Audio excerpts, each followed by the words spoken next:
Dulu ada rombongan sahabat-sahabat dari Yaman, namanya Banu Asy'ariyin. Itu kakek buyutnya Imam Abul Hasan Al-Asy'ari, imam kita dalam akidah Ahlus Sunnah wal Jamaah, ya. Beliau, Abu Musa Al-Asy'ari, menceritakan bahwa saudara-saudaraku Banu Asy'ariyin datang kepada baginda lalu bertanya, kaifa kana rabbuna, ya, bagaimana Allah itu, gimana sih ya Allah? Ya wahai Rasulullah, Allah itu sekarang gimana, dulu gimana, besok gimana? Kira gitu pertanyaannya gitu. Dari semua sahabat Nabi yang bertanya begitu kepada Rasulullah cuma orang Asy'ariyin itu. Cuma di antara mereka ada yang nyebelin juga sebagian. Yang sebagian tuh minta jabatan kepada Rasulullah. Jadi di Bani Asy'ariyin ini ada dua kelompok. Ada yang suka cari jabatan, cari dunia. Ada yang suka mencari rasa bertuhan. Nabi bilang gak haram. Gak, Nabi gak bilang haram. Nabi kasih jalannya. Nabi buka ilmunya. Gak seperti kiai-kiai sebagian hari ini. Ente kok sepikir begitu, benerin aja syariat. Gak begitu cara didik umat, ya. Umat kalau bertanya jangan dipatahkan sekali, gak berkembang akalnya. Nanti mereka mentok lagi, ya. Belajarnya di situ lagi, mentok lagi di situ. Emang Nabi awal-awal berdakwah ngajarin syariat. 13 tahun Nabi di Mekah, Nabi ngajarin syariat nggak? Tauhid yang diajarkan. Tauhid itu di ilmu kita disebut ilmu hakikat. Syariat, tarekat, hakikat, ma'rifat. Bab nomor 3 itu isinya tauhid dari awal sampai akhir. Maka simbolisasinya qul huwallahu ahad. Ya. Mesti kita bimbing murid daripada syariat naik ke tarekat supaya dia benar-benar memahami apa itu hakikat. Ya. Nabi ajar, ini Sahih Bukhari. Kalau nggak mau buang aja nih dari Sahih Bukhari, berani nggak? Ya. Kana Allah wala syai'a ma'ah. Kana dalam bahasa Arab itu fi'il madhi. Tapi jika dia ditempelkan kepada Allah, tidak berlaku itu fi'il madhi, mudhari atau mustaqbal. Nih kaidah bagian belajar ilmu nahwu dan sharaf. Ya. Allah tidak berlaku padanya waktu. Maka jika ada kata kerja sedang, berlalu atau nanti, itu tidak berlaku pada Allah. Jadi mau dipakai kata kerja apa saja kepada Allah, itu hukumnya qadim. Hukumnya apa? Qadim. Kana Allah, adalah dia Allah. Wala syai'a ma'ah. Adalah Allah dulu ada, tidak ada bersama dia. Begitu.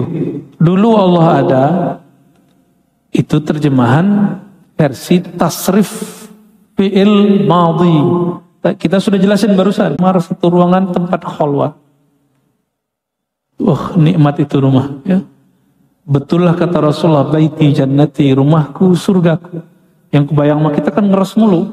Baiti jannati kebayangnya bini mulu. Nggak tahu dia kalau orang menikah itu ada cekcoknya, ya. Ada ngambek-ngambeknya, ya. Bukan itu. Dari mana kita tahu baiti jannati itu bukan masalah hanya menikah? Karena ada hadis lain, waju'ilat qurratu aini fis shalah. Pelipurlah aku hanya di dalam sholat. Maka Nabi itu mau di rumah tetap sholat. Bahkan istrinya haid, Nabi sholat sampingnya. Nah, tapi kalau yang bab nikah itu lain babnya. Nanti ada masanya kita jelasin itu. Ya. Nabi nikah, Nabi menggauli istrinya, tapi itu dihitung zikir, itu ada lagi ilmunya itu. Ya. Itu ilmunya nggak berat, cuma ilmunya vulgar, ya. Belum boleh dibuka itu ilmu. Nanti bapak jadi doyan kawin, Pak. Bahaya ntar ibu-ibu demo mas saya ntar. Padahal itu hak bapak kan. Ya, begitulah hidup, Pak. Ya. Kana Allah wala syai'a Allah itu ada sendiri. Dulu dia sendiri, sekarang dia sendiri, besok dia sendiri. Karena dulu, sekarang dan nanti tidak berlaku padanya. Ya. Kalau Allah begitu, ini yang disebut dengan konstan. Allah itu maha konstan. Jadi kalau orang belajar ilmu eksak, mereka menemukan hukum konstan. Tapi dia belum ketemu dengan zat yang maha konstan. Allah Subhanahu wa ta'ala. Mereka sudah ketemu lambang tak terhingga. Tapi baru ketemu lambangnya. Apa bedanya dengan ahli kalam? Ahli kalam ketemu dalil Allah tak terhingga itu. Tapi belum ketemu dengan yang tak terhingga itu. Maka orang yang kolbunya betul-betul menghadap wajah kolbiahnya, menghadap ke wajah rububiyah Allah, ilmunya nggak perlu pakai ngafal. Jadi karena ilmu dia langsung dari nur rububiyahnya Allah Subhanahu wa ta'ala. Tapi sebelum sampai ke situ ya baca dulu lah. Baca wajib. Karena ayatnya pertama turun Iqra, itu wajib ya. Wa huwa al-an ala ma alaihi kan. Dia itu sekarang ada sebagaimana dulu dia ada dan tidak berlaku kepadanya hukum ruang dan waktu. Itu maknanya.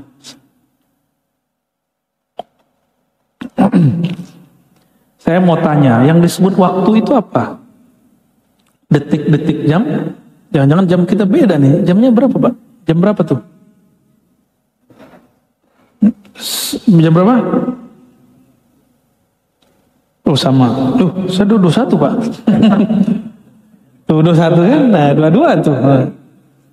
Ini jam, bukan waktu. Jam itu penunjuk waktu. Penunjuk waktu bukanlah waktu. Peta itu penunjuk jalan. Peta itu bukan jalan. Guru itu dalil bertuhan. Kalau buku itu tulisan tentang dalil bertuhan. Jadi dalil itu artinya apa? Penunjuk jalan. Tapi guru bukan Tuhan. Rasulullah itu dalil bertuhan. Tapi Rasulullah bukanlah Tuhan. Ya. Kalau ada orang mengatakan dirinya Allah, dia belum nyampe di makom hakul basirah, kita sebut apa tadi? Ente kurang ajar.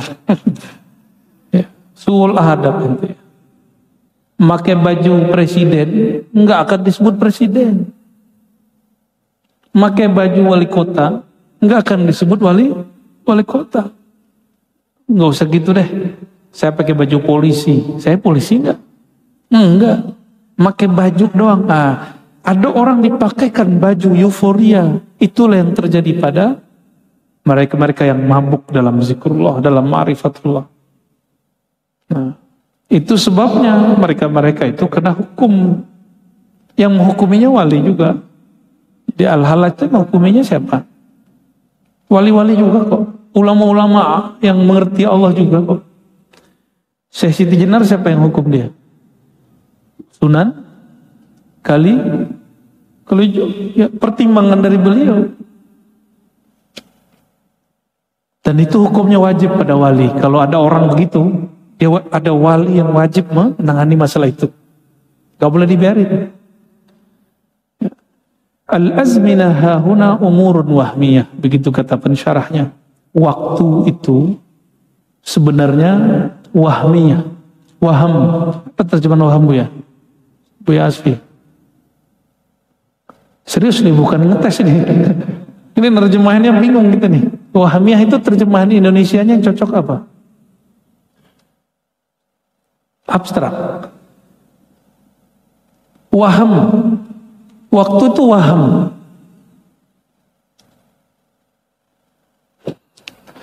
Ntar ya, di loading dulu. Nyari kalimat yang pas di Indonesia. Kalau ilusi ya mirip. Cuma kalau boleh digunakan, wahmiyah itu subjektif.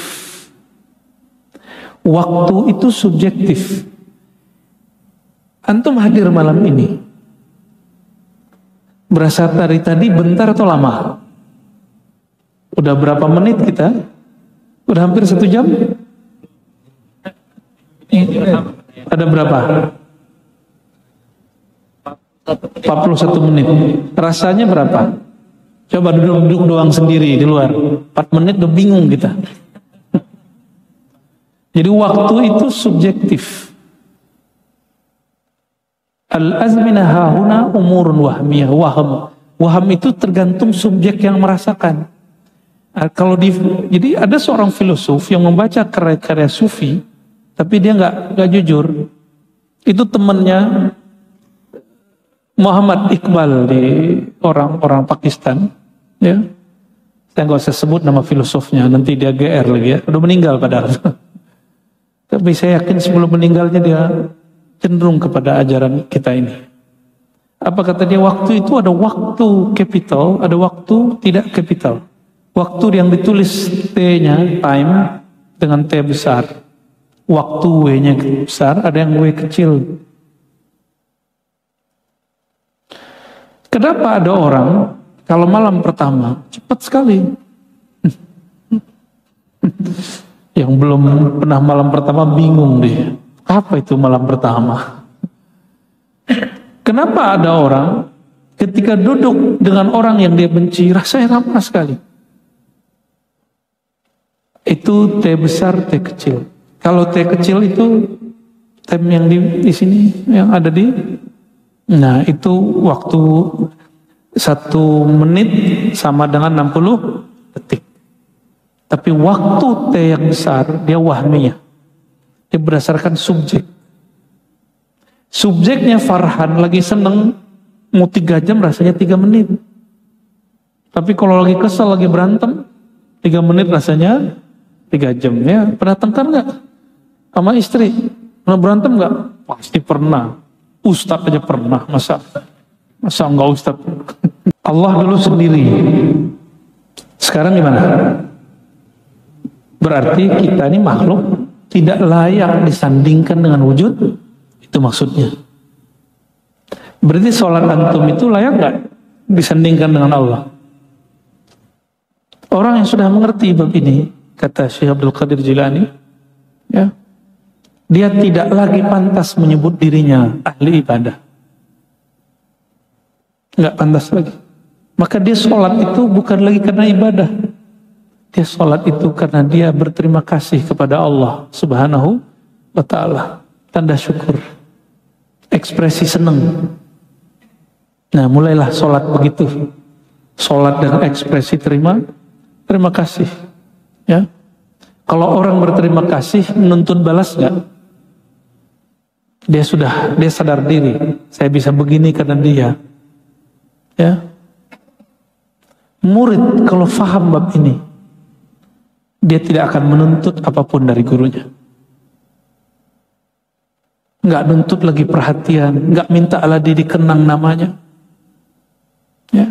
Jadi nanti kalau ketemu guru dimanapun jangan salaman, Ustaz, Yai, ingat saya nggak? Nggak begitu nanya. Dia belum betul-betul kenal kepada Allah. Dia taunya Allah tuh tempat minta-minta doang. Memang Allah tuh kan kasih jajan. Nggak begitu bertaamul dengan Allah, nggak begitu.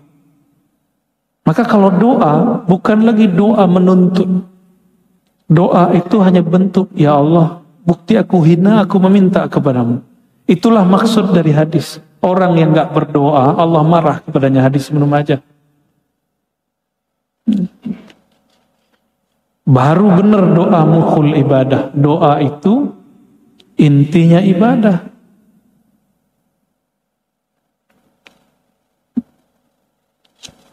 Mungkin nggak minta kepada yang nggak dikenal. Bisa, pengemis. Paling dikasihnya berapa? Ya, ente kalau nggak kenal sama Allah begitu.